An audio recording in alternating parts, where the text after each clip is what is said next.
एक किसान की कहानी। एक किसान था, दो बेटे थे। वह बहुत ही आलसी और निकम्मे थे। वह अपने पिता को कामकाज में हाथ बटाने के लिए बजह आलस किया करते थे, इधर उधर घूमते फिरते थे। किसान को अपने बेटों की बहुत फिक्र थी।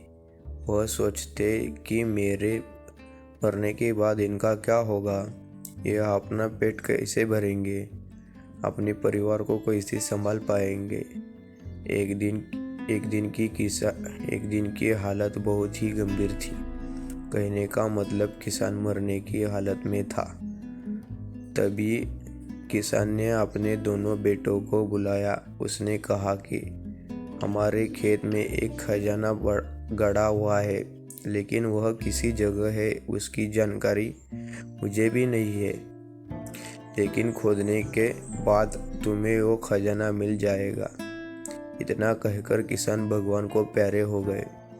खजाने की खबर सुनकर दोनों बेटों के मन में लालच आ गया और वो दोनों खेत पर चले गए और खेत को खोदने लगे। खजाने के लालच में कुछ दिनों में पूरे खेत को खोदने के बाद वह घर जाकर बैठ गए और वह अपने पिता को कोसने लगे। इसी तरह कुछ महीने बीत गए और वर्षा ऋतु का आगमन हुआ। किसान के बेटों के पास पेट भरने के लिए सिर्फ एक ही जरिया था, वह है खेती। तब बाकी किसानों की तरह किसान के बेटे ने खेत में बीज बोने शुरू कर दिए।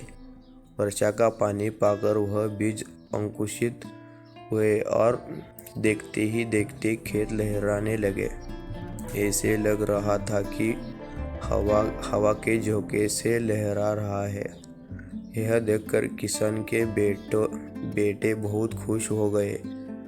उनके समझ आ गया कि परिश्रम ही सच्चा धन होता है, और वो उसी तरह से अपने पिता के शब्दों का मोल भी समझ गए और अपने कामकाज में लग गए।